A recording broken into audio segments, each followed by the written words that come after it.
Olá pessoal, idos de 1983, eu entrei na Faculdade de Direito da Universidade Federal do Amazonas em 1983. Veja, eu aí de cabeça raspada, recém-passado no vestibular, que o papai falava vestibular. Então era isso. No segundo semestre de 1983, a gente já começou, eu acho, que ter direito civil. Foram 7 períodos de direito civil, 7 ou 8, um horror. Não sei para que tanto direito civil num curso de direito, e a gente praticamente usa-se muito pouco o direito civil na jurisdição brasileira, eu creio. Mas eu quero dizer que acabou valendo a pena por um detalhe que eu vou contar para vocês. Eu nunca... Os concursos que eu prestei, eu nunca estudava direito civil, porque eu gostava tanto de direito civil na faculdade, especialmente por acompanhar um professor chamado Jorge Rezende. Esse professor falava muito baixinho, sabe, o professor Jorge Rezende, mas era de uma... Pelo menos eu admirava tanto, o pessoal chamava ele de pilha fraca, que ele falava muito baixo. Então eu acompanhei tanto as aulas do professor Jorge Rezende, estudei o Silvio Rodrigues, estudava por um doutrinador chamado Silvio Rodrigues, que é aqui de São Paulo, tinha uns livros aí, pela Saraiva, eu estudava muito o direito civil. Então, para concurso, eu não precisava mais me dedicar aos estudos, eu já sabia direito civil muito bem, né? Claro, fui esquecendo, o Código Civil era de 1916, agora mudou em 2002, mudou o Código Civil brasileiro, né? Então... um dos institutos eu hoje estava pensando e queria perguntar de você. Você sabe o que é comoriência? Sabe? Então tá. O Código Civil diz o seguinte, o Código Civil na redação atual. Artigo 8º do Código Civil. Se 2 ou mais indivíduos falecerem na mesma ocasião, não se podendo averiguar se algum dos comorientes, olha aí, da comoriência, precedeu aos outros, presumir-se-ão simultaneamente mortos. Então, quando não se puder, várias pessoas morrem, quando não se puder prever, quando não se puder provar, comprovar que um precedeu ao outro, isso é para termos de sucessão de patrimônio, né?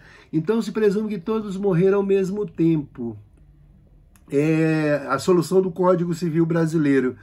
O Código Civil francês, ele prevê uma série de regras que, segundo o professor Jorge Rezende, acabavam dificultando. Por exemplo, se morrem num desastre de avião, várias pessoas, mas tem 2 irmãos, ou 2 primos, ou um sobrinho e um tio, etc. e tal. Um tem 15 anos e o outro tem 7 anos.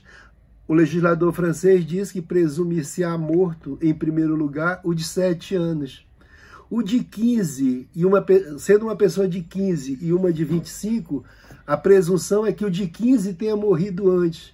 Mas, claro, isso nem sempre é possível na criação, a ficção jurídica, como essa aqui também. Mas essa aqui evita esse tipo de investigação, esse tipo de comprovação que é muito difícil de saber. Às vezes, um garoto de 7 anos caindo do avião, num desastre de avião junto com o de 15, é possível que o de 7 anos sobreviva.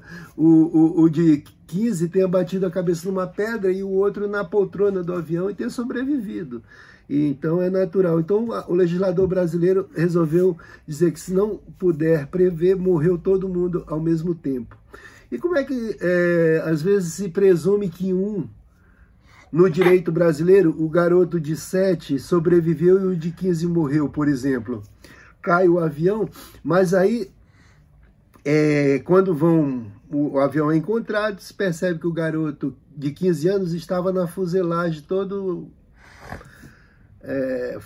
furado, morto, né, espedaçado, vamos dizer assim, e o de 7 anos saiu engateando pela fuselagem e morreu, o corpo perfeito acabou morrendo de fome ou de sede, alguma coisa.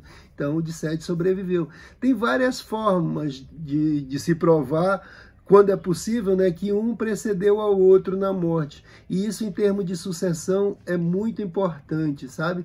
Que o pai, por exemplo, quando ele morre, ele transmite o direito ao filho, aos filhos. Mas se morrer o pai e os filhos no avião, ele vai transferir os direitos patrimoniais para outra pessoa que vem na sucessão, talvez para o irmão, tá certo? Então, essa comoriência, desde os anos da faculdade, 1983, lá se vão, nós estamos em 22, e 23 agora, já vão fazer quantos anos? 50 anos, né? Não, 60 não, 40 anos. Vou fazer 40 anos e eu nunca me esqueço desse problema da comoriência. Então, quando alguém perguntar de você o que é comoriência, diga que é isso. É quando não se pode determinar quando familiares ou pessoas que transmitem direitos uns aos outros, quem morreu primeiro, não é? Quem precedeu ao outro na morte. Isso acontece muito em incêndio, queda de avião, naufrágio de barco, etc. e tal. Então, a comoriência resolve-se por isso. Quando não se puder determinar quem morreu primeiro, morreu todo mundo ao mesmo tempo. Então é isso. Eu estou relembrando isso depois de tantos anos e, como eu digo, por não ter me abandonado, e eu lembrar sempre do professor Jorge Rezende, suas aulas magistrais, e que marcaram profundamente em mim o gosto pelo direito civil. Isso lá. Depois eu abandonei completamente. Tudo isso que eu disse para vocês, eu aprendi há 40 anos, se é que aprendi. É isso aí, pessoal. Tchau.